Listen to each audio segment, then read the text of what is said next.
పన్నీర్ చిక్కటి పాలు ఉండాలి. మనం ఇంట్లో తయారు చేసుకోవచ్చు పన్నీర్, బయట కొనుక్కోక్కలేదు. పొయ్యి మీద పెట్టుకుంటే పాలు మరగాలి. అయ్యే మరగాలి పాలు పన్నీర్కి. మనం ఇంట్లో తయారు చేసుకోవచ్చు, కొట్లో కొనుక్కోక్కలేకుండా. మనం ఇలాగ గ్యాస్ మీద వేసేసుకోవచ్చు, ఏమవ్వదు. అప్పుడు ఇలాగ వేసేసుకోవాలి. నిమ్మకాయ, ఇలా నిమ్మకాయ, ఒక నిమ్మకాయ చూసుకోండి ముందు తిప్పేటప్పుడు చూసుకుంటే పాలు ఇరుగుతాయో లేవో తెలుస్తుంది కదా. ఒక నిమ్మకాయ వేసుకున్న తర్వాత ఒక నిమ్మకాయ వేసాను నేను. ఒక నిమ్మకాయ వేసి ఏమవుతుందంటే బాగా చిక్కగా ఉంటాయి కదా పాలు. ఇంకో చిక్కటి పాలు మళ్ళీ ఒక నిమ్మకాయకి మనకి ఇంతే ఇరుగుతుంది. ఇప్పుడు కూడా వాటర్ బాగా ఎక్కువ ఉన్న పాలు వేయకూడదు, ఎక్కువ పన్నీర్ అవ్వదు. ఇంక ఎట్లా వేసుకుంటే ఇదిగో చూసారు కదా, ఇంక ఎట్లా ఉంటుంది కదా. ఇలాగ తిప్పుకోవాలి. తిప్పుకుంటే ఇదిగో ఇట్లా వస్తుంది పన్నీర్. మన ఇదిగో ఇలా ఇరిగిపోతుంది అన్నమాట పాలు. ముందు పాలు కాచుకోవాలి. చిక్కడ పాలు కాచుకొని పొంగొచ్చేటప్పుడు నిమ్మకాయ రసం పిండండి. పిండితే ఏమవుతుంది, ఇరిగిపోతుంది. ఇలా ఇరిగినప్పుడు ఏం చేయాలి, మనం ఇలా స్లోగా పెట్టుకుని కాసేపు ఇలా ఉడకబెట్టుకున్నాం అనుకో, పన్నీరు ఉడుకుతుంది మనకి. ఇలా విడిపోతుంది పన్నీర్. దీని తర్వాత ఎలా చేయాలి చూపించాలి.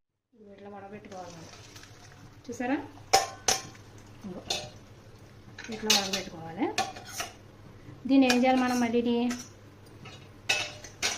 ఇంక వాటర్ ఇదిగో ఇది ఉంటుంది కదా, ఇది మనం దేనికైనా యూజ్ చేసుకోవాలంటే యూజ్ చేసుకోవచ్చు, లేకపోతే మీ ఇష్టం. ఇది కదా, ఈ పులుపు మనకి ఉంటుంది, దీన్ని బట్టి ఉంటుంది. ఇలా వాటర్ కడుక్కుంటే ఏమవుతుంది, ఆ పులుపుదనం మొత్తం పోతుంది మనకి. ఇట్లా ఈ పులుపుదనం అంతా పోతుంది. చూసారు కదా, ఇలా బాగా కడుక్కోవాలి.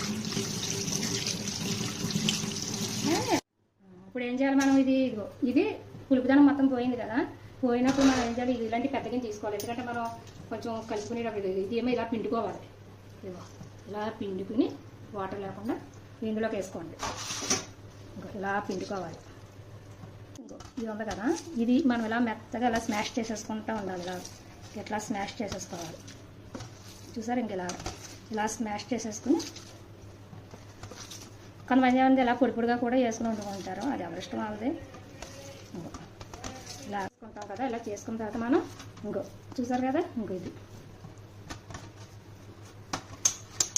ఇది పన్నీరు ఇలా పెట్టుకుని మనం చూడండి క్లాత్లో వేసుకుని పిండుకోవాలి. అంత అవసరం ఏమీ లేదు. ఇలాంటి చిక్కాల్లో వేసేసుకుని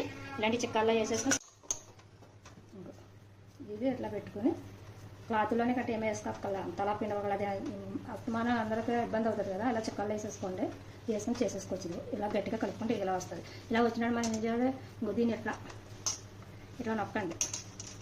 చూసారా, ఇలా నొక్కితే ఇట్లా నొక్కండి. ఇలా తయారు చేసి చూడండి, బాగుంటుంది. బయట పన్నీరు ఎలా ఉంటుందో అలాగే ఉంటుంది. అదేంటంటే చాకుతో ఇట్లా కోసుకోవాలి. ఇట్లా కోసుకుంటే ఏమవుతుంది,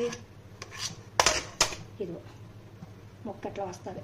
చూసారు కదా, ఇలా వస్తుంది. ఇలా వచ్చిన మొక్కను మనం ఫ్రిడ్జ్లో పెట్టుకుని డీప్ ఫ్రిడ్జ్లో పెట్టుకుని మనం నిల్వ ఉంచుకోవచ్చు. లేదనుకో అది కూడా కూరలు ఉన్నా బాగో కదా, మనం వెంట వంటేసుకుంటేనే టేస్ట్ వస్తుంది.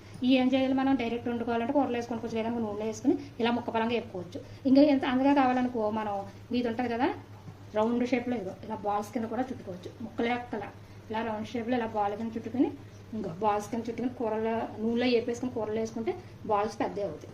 అది పన్నీర్ తయారు చేసుకునే విధానం.